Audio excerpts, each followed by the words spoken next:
Dr. Brian. This is Dr. Keith. Today we're going to be talking about range of motion and mobility and how it can help you. Realistically, what we're looking at is most of the people I work with as a physical therapist is the biggest thing I work with somebody immediately is their range of motion, because most of the time people can't move as much as they should be able to move. And if you help them get those areas able to move a little bit better, they can move better. One of the favorite things I like to work with range of motion, and it's one of the quickest ones to respond to activity and exercise, is squatting. And what I do is when somebody comes in to see me, I have them do a squat and we see how far they go, and just ignore if they can't do a squat properly, and I work on the range of motion first. And we look at, and I'll do a couple of contract, relax things with the client, and normally I can get a couple of more inches down lower in the squat with just a few minutes of exercise. But the really interesting thing is the client didn't even realize that their hips and knees and back weren't moving as much as they should, and it's really just a quick and easy way to help somebody start moving back in the right direction. Do you have anything? Yeah, I like how you said that. Most of the time they don't realize, because you're out there going range of motion and mobility. It sounds like terms for physical therapists, terms for chiropractors, and they are, and terms for even yoga instructors. And there's a lot of things that can help with your range of motion and mobility. Most patients come in, or a lot of them don't come in, and are affected in their everyday life because they're not moving like they can move. Right. And we find a lot of times that they don't even realize they can move better, right? Yeah. My favorite example is if you start helping their neck move through some adjustments and through some therapies that can get their neck moving like it should move. Yes, your neck should move all the way to the left and all the way to the right. I know that sounds incredible, but they'll be like, oh yeah, I don't have to move my whole body now when I'm in the car, right? Trying to change lanes. Well, some people, they not only can't move their neck, they can't move their lower torso, their low body either. So how are they driving a car? And the answer is not safely, right? and they're the guys cutting you off, and they're nice people. Yeah. They're not even intentionally cutting you off. You were telling me, I forget where you were living, and in the roundabout they were having trouble with senior citizens, right? In North Carolina, I lived there for 4 years as part of going to school and things like that. There's one roundabout. There's always accidents there. And I saw a few clients after they had car accidents, they had a little bit of whiplash or something else like that. And the biggest thing is they're like, I can't turn my head, so I couldn't see in the roundabout. So I just kind of went. And well, that's not the safe solution. But the really cool thing is even after they had an adverse incident and injury, just some range of motion and mobility can get you to move your neck over to the side a lot better. Combine that with some breathing or some down regulation, or it's just all sorts of things just can help you get to be able to do this functional movements that you want to do. And I mean, something as simple as putting your hand up over your head. Most of the time I ask somebody to do that, their arm ends up over here. But with a little work, we can get an arm over there. And I say a little work, I don't mean months and months and months of work. I mean a couple of visits, because it's really interesting how quickly muscles respond almost all the time for this particular style of problem. Would you say because they want to move like that? Yeah. You got a point. I know it's hilarious, right? To us, we were used to it, right? Yeah. But we have people that come in all the time and they're like, well, they told me I had arthritis, so I'm just never going to move my neck again, right? Yeah. They told me I had arthritis, so my shoulder's never going to be able to come up. And then what happens? Then you get patients that have frozen shoulders. Now it is much more work than just a couple visits. Yeah. But even those can happen faster than most people think, right? Yeah. But if we don't move it, we lose it. It's literally that simple. So you might be asking, how come my range of motion or my mobility is down? It must be because I'm getting older. We have people saying that at 25, 30 years old. Older is garbage. Yeah. That's just an excuse that people are using because other people around them are saying that, you're just getting older and you don't have to worry about it. And it's just the easy solution as opposed to just trying to actually just confront the problem. Because most people are like, when I was a kid, I could do this. Well, when you're a kid, you're doing all sorts of crazy things, swinging on the jungle gym, playing sports in high school. I mean, most people don't have a sport once they graduate high school. Which is even skateboarding, playing the trombone, dancing. It's not like we played sports, right? Yeah. But even if you weren't playing sports, you were doing something active, Maybe not in modern generations, but most generations were doing active things. And yes, you hit the nail on the head. Your age didn't just change. What you do changed. If you're now sitting like this all day long, well, how is anything going to move? The only things that's moving on you is your fingers, right? Yeah. Everyone can probably wiggle their fingers unless they have some catastrophic thing going on, right? But the rest of them is not moving because, again, they don't use it. I like to use the analogy with movement is a swamp. And how healthy is a swamp? Not very healthy, right? It's all full of gunk and stuff. And if you have a nice stream of water with constant flowing, running water, which one are you going to drink? So again, healthy depends on the ecosystem. There's benefits to swamps. But if you want to drink that water, you don't want to drink the swamp water. You want to drink that nice, moving stream, right? Because there's movement. Yeah. Well, on the same lines, just increasing range of motion, just getting your hips moving more like they should move like hips is going to help get that swamp cleared out of there, because a lot of the processes in the body for healing and everything like that rely on you moving, and they want you to move your joints through every range of motion through every day. That sounds really complicated, but you can do that in 2 minutes. Like, you just put your hands overhead, take a deep breath, go into a squat as far as you can go. You don't have to go all the way down, just go as far as you go. Take a deep breath. You've already done almost all of your joints with 2 movements, and you spend about 30 seconds in each. I mean, or if you have an issue, you can increase that. But it's not as complicated as it seems. And one of the things I pride myself on doing is giving people the tools and techniques to do that, because most of it, you don't need anything. And if you learn how to breathe a little bit better, you can make it way more effective and stick longer and really help just keep whatever areas you're trying to work on just healthier. I'm going to use that not as complicated as you think. I'm wearing my Michigan socks today because they finally beat Ohio State at something. It was basketball, not football. They were making it a lot more complicated than I ever thought it was. But I think our minds, right, they trick us a lot of times, right? Even if teams are even in sports. If we think or know that they've beaten us year after year after year, we not only have to overcome the hurdle of the athletics, we have to overcome the mental barrier, right? Yeah. So yet, our bodies were designed to move, right? And we don't use them in the way that we used to. So when people say, well, how come I have to do things to help my range of motion or help my mobility? Well, the answer is we used to just naturally do them, right? We had to wash our clothes, right? Yeah. We didn't have machines to do that. We had to farm, right? We didn't go to the grocery store and buy our groceries. So we were physically active, we were moving. So you didn't have to go to Dr. Brian or Dr. Keith to keep your body moving because you just did it all the time. And now we're just telling you, just do it a little bit. Literally a little bit. But every day, 2 minutes, 5 minutes. We're not talking about tons of investment. The benefit of doing 2 to 5 minutes of movement that get the joints moving that you want to move can have such an impact over a period of time that you can get back to doing things you want to do, which is ultimately, why do we want to move? Well, not because you want to impress Dr. Brian or Dr. Keith with your range of motion or your mobility skills, right? It's because you have something in your mind, and it's different for all of us, that you want to do. How come there's an 80, 90, 104-year-old person that's running marathons and doing Ironman, right? A lot of us, we like to take the easy way out mentally, right? Oh, they just have good genes. They got good genetics, They might also have good genetics, but you don't make it to those ages by not doing, by not moving. Otherwise, your body, I don't care what kind of genetics it has, will not perform in those type of athletic ways if you don't keep your body moving over time. And hitting on the genetic portion of that too is everyone is 99.99% the same.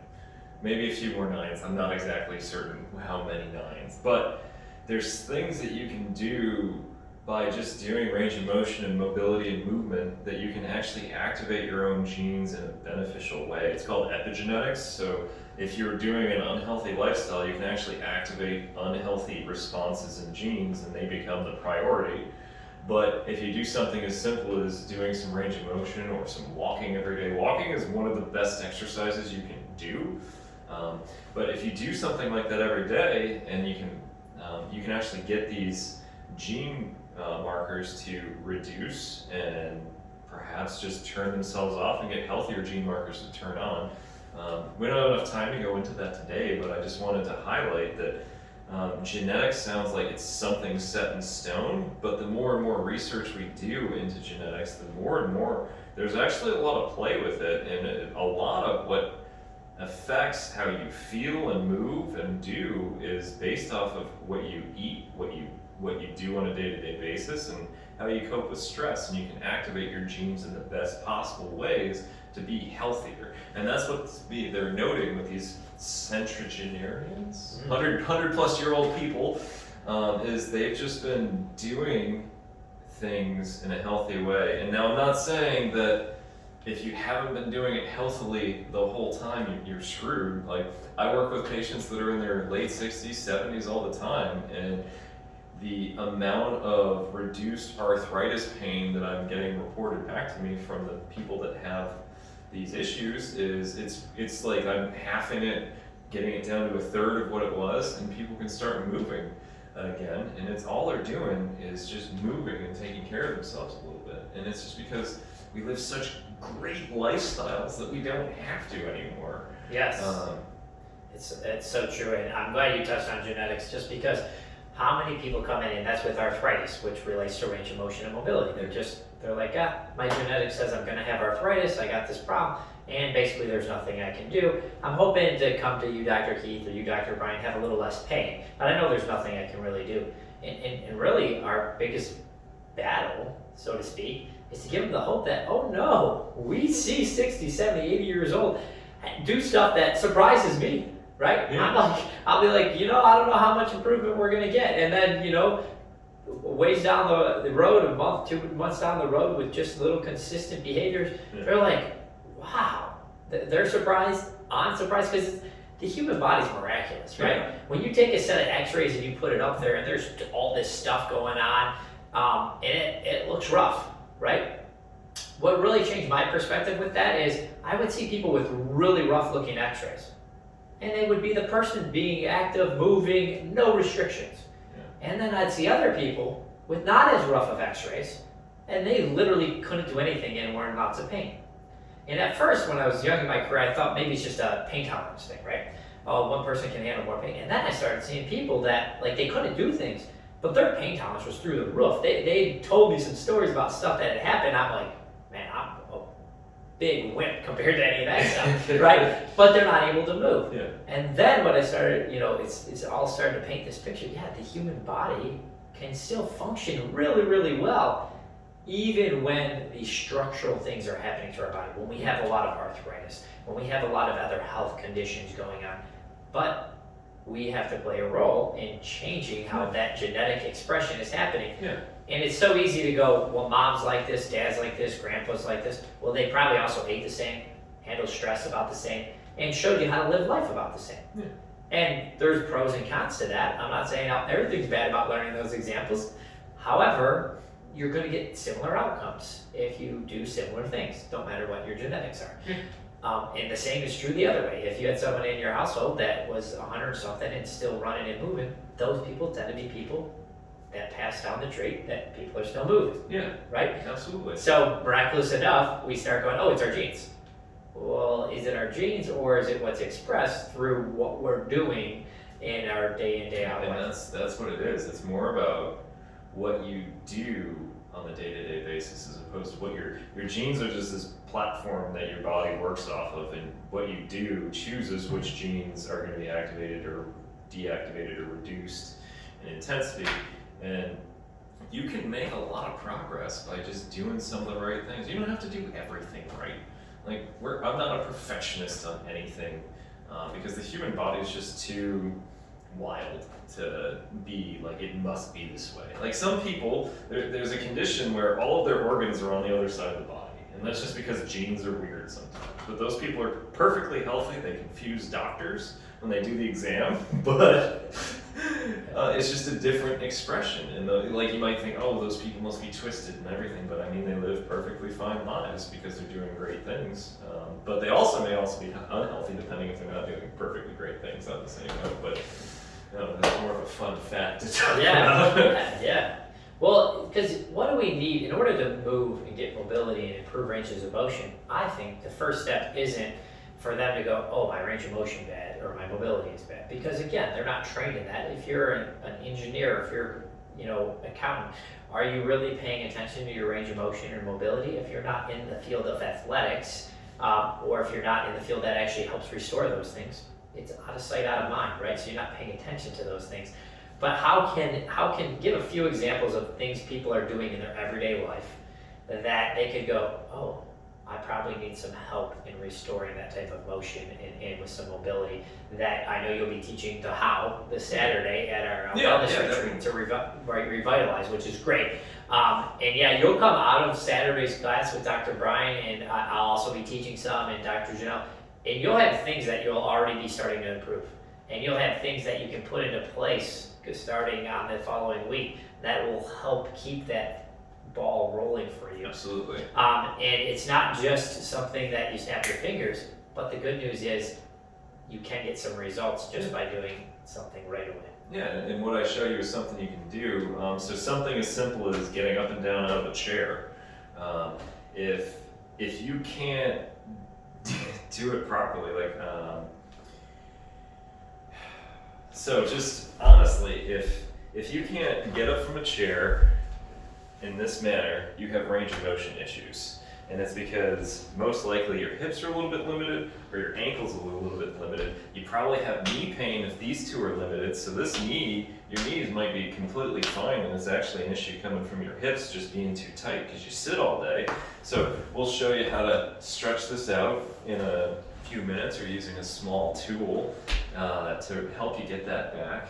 And it's amazing when you loosen this up how much easier just coming up and also lowering back down into this position ends up being a lot easier too. And the lowering down is, we can get hamstring strength and predictabilities, falls, and just capabilities for how well somebody's going to operate or not operate. But also another thing too is just it's amazing the number of people that come in to see me and they can't bring their hands up and put them in goalposts.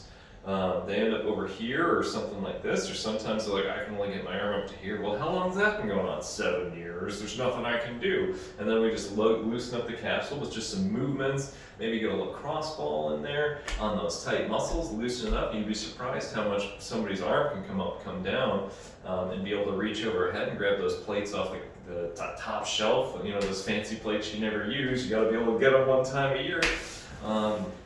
Some guys, their grandparents now or their uncles, and they just want to throw a ball to their nephew, niece, or their child, and they were an elite pitcher back in the day, and now, like you're saying, they can't even lift their arm up. So, I can't even play toss with my son or my daughter. It's like, you can. Yeah. Not always, but the vast majority of the time, the issue is something that you can get back to doing that. Are you going to be an elite pitcher again? Well, I hope you wouldn't try to eventually. You or your young child. I mean, elite softball league down at the local diamond. But shenanigans. Don't take that answer of, well, I can't do that again, because the human body is amazing. It's not like a car, and who takes better care of their car than their body? Almost everybody that I know, right? And a car has much less ability to come back from having damage or having a problem and fully functioning again. But the human body can withstand circumstance after circumstance after circumstance and still restore motion and mobility. And just like people think the body's garbage because their shoulder hurts or their knee or their ankle hurts, but you have to think that shoulder, that knee, that whatever's bugging you, unless you ran into something, it took probably 1 million repetitions. And I'm not even over exaggerating at this point. If you're walking wrong, if you do the ideal things, 10,000 a day, most people only get 2 to 5. So if you extrapolate that, you've been walking wrong for a year before that problem actually manifested itself, because your body is so good at healing. Your body is designed to allow you to be 100 years old. The problem is if there's a tragedy, you're not going to live to be 100. But if you take care of yourself, you're going to be much, much more likely to be that. And then I always get the people that are like, but those last 20 years are garbage. But they aren't if you're taking care of yourself, staying active, staying moving, Another one thing to do is minimize your sitting time. Mm-hmm. Just getting up and moving around. Just like this is the most I'll be sitting all day is for this little podcast. Yeah, it's so true. And people get so used to sitting and think you have to do sitting when you're doing certain things, right? You don't have to be sitting when you're working on a computer. You created a workstation where you can be standing, right? Yeah. And they have sit and stand desks that you can get, or you can create something yourself. Watching TV, why do you have to be sitting? I don't sit when I don't watch a ton, but when I do, I watch sports. I'm excitable. I like to get into it, right? It's not healthy for me to sit there and watch it because tension is going to get in my body. So what I do, I get up and I move around. I stand up. I sit a little bit during the game. It's not like I can't sit or there's a rule that I can't sit. But just think of other ways that you can do your typical whatever you do in a day and create some mobility to it, meaning some movement. Because guess what? For generations and generations and generations, we didn't have to think of these things, right? Yeah. There was no such things as gyms, right? That was work around the house, right? For generations, right? You wash the clothes for 3 hours. Yeah. And Granny only did it like twice a year, but digging stuff up, right? Like you're always moving. Yeah. Those type of people that still live those type of lifestyles are the people that we see that their joints are moving better. They're in their 80s, 90s, and 100s, and they're still doing physical active things. And the crazy part is then people are trying to slow them down. We're so protective these days. We're like, oh my gosh, my dad's in his 80s. I gotta get him to slow down.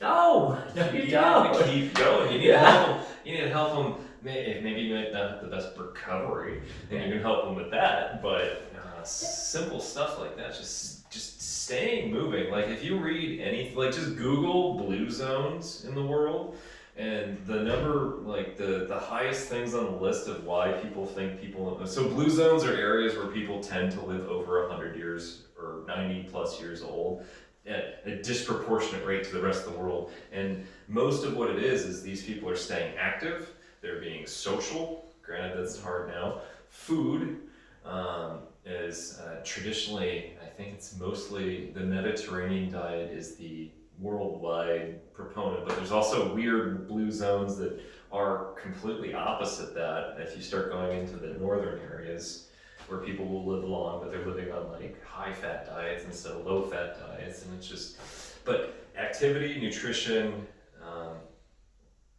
exercise, and sleep is the biggest thing. It's the people that live the longest sleep the most. But somebody's probably got their cynical thing going, well, they're sleeping, who cares if they live longer? But every minute they're awake, it's easier to be awake, easier to be present with what you're doing, and everything just is better when you're well rested. So that's why I harp a lot on sleep for people. We're going off on tangents. Yeah. I like it though, because it all relates to movement and mobility. And if you're more well rested, when you wake up and you feel refreshed, are you more likely to want to do some type of movement? Yeah, and I always want to say the word exercise, but exercise turns so many people off to movement. And it doesn't have to be exercise. You don't have to go to the gym. You don't have to do what quote unquote everyone else is doing that is quote unquote physically fit. We're not even talking about that. We're literally talking about movement.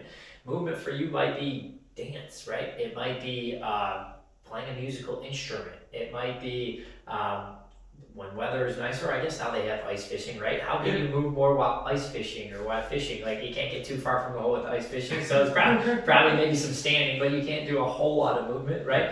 But it'll help keep you warmer and it'll help get you some movement. So doing things that involve activity and movement, doing projects around the house involve movement. It doesn't have to be in the sense that we think of like, well, I have to lift weights, right? Now there's certain everyday movements, like when Dr. Brian's talking about doing squats or doing lunges or doing arm raises and things like that, he's not talking about in a workout type of sense. You can if you want to, great, right? But these are real everyday movements. If you use the bathrooms, you're squatting. Yeah. Right? So why not learn how to do a squat in a way that can add value to your life as opposed to, the ways that it's like, and we're trying to get out of something, right? Like let throw rock it it away through and stuff like that. So it doesn't have to be that way. even if you're at that way right now, you can improve it. It can move in a much better direction. We see it all the time. Yeah. Don't let yourself be in a spot where it's like, oh man, I just don't even know where to get started. Because getting started is doing a little bit more than you're doing right now. Yeah. It's literally as simple as that. It doesn't mean that we're like oh man, when I used to, no. What can we do right now? Let's improve so we can get back to where we used to be. Yeah. Absolutely. And you can start your journey with improving your range of motion, which if you're coming to the thing this weekend, I'll show you for 2 hours on how to do your shoulders and hips. Maybe a couple other things if we have time, but I'm excited about it. Yeah, I'm excited too. What are you doing this weekend again? That's a great question. I'm going to talk about adding to your mobility as well. Okay. And I'm going to be talking a little bit about heart health and flow of the body, and blood flow, lymph flow, and things like that. That'll kind of play off movement, right? Okay. Mobility. So what we want is for you guys to bring questions. Bring questions this weekend. Bring questions on social media platforms. How can we help you with wanting to improve your range of motion and mobility for starters, right? Getting you to want to not just have the desire to have it to move better, but to take the action so you can start making improvements. And then we will cater what you need exactly to what you are struggling with. Because that's ultimately what it's about. We can see when someone walks into a room, they go, what's moving and what's not moving. Yeah. The question is... I stare at people. Right. The question, I used to paint houses back in undergraduate college, and like when you walk up to the house, I know they know the house needs to be painted. I'm not going to houses that don't need to be painted, right? And say hello, and they're like, no, I don't need my house painted. Well, what it really means is they're not ready to have it painted. Maybe they can't afford to have it painted, right? The good thing about movement and mobility is even if you can't afford anything, you can start moving and getting mobility, right? You can watch Dr. Brian, you can get some tips from me and put it into action at home. So how can we help you take more action to then ultimately get what you're looking for? Like, why do you want it to move better? You don't want it just so you can go, oh, look, I can move my neck better. Oh, I can move my hips. And there's something that you can do better. It might be pick up your grandchild. The golfers out there, it might be golfing. For some of us out there, it's cross-country skiing right now at this time. Yeah. Maybe it's walking or running a 5K for the first time ever in your life. Maybe you have goals to lose weight, right? Well, it's really hard to lose weight if you can't move, because moving gives you the desire to want to eat healthier, and 80% of what you weigh is what you eat. So if you're not moving, what do we make food choice-wise if we're just sitting around? I know I make more choices, right? Yeah, usually more processed, more sugar, more sweet, whatever's close to us. Yeah, something that might involve a microwave, right? If we're moving more and our spirits are up, our energy is up. I love how you mentioned in the blue zones too. It's such great knowledge to know. Community is so important. And what they eat is based on what their area of they live in is what I was hearing, right? Because why in some northern areas where it's colder, do they eat completely different diets than in some areas where it's warmer? Well, because it's based off you first, but it's also based off where you're at. And your body needs different things to based on what your career is, what your past is, how much wear and tear you have put on your body. Mm-hmm. So if you're that active, have that active, parent that you're trying to slow down, help them be wise. Like, yeah, maybe they don't want, you don't want them lifting real heavy things anymore. But don't say don't lift anymore. Give them some lighter projects to do, because they need to stay active, to stay mentally sharp, to stay physically sharp, and especially males, we're stubborn, right? So if you tell us, hey, don't do that, they'll not do it when you're looking at them. And then as soon as you leave, they're going to go to do it, and they're going to try it by themselves. They're not going to ask for the community for the help, because they're like, well, I'm not even supposed to be doing this. They're not going to let me do it with them, right? So I know that's near and dear to my heart, because it's tough for people when you have parents that you're trying to help out, but you're busy and you can't always help them out as much as you want, and you just don't want them to be in pain. But it's a pleasure to work with these people, because a lot of them haven't taken the time to take care of their bodies because they've worked 3, 4, 5 jobs. Yeah. And now we get to restore their motion, so now they can do more hobbies and help out with their kids and their grandkids and do active stuff with them, as opposed to being told, no, you can't do that, you can't do that, no, you can't do this, no, you can't do that. Well, yeah, of course they're not going to be in a good mood and be very mobile when they're told they can't do anything all the time. Yeah, absolutely. Just movement is medicine. Yeah. I think that's how we'll end it. Perfect. Love it. All right. Movement is medicine.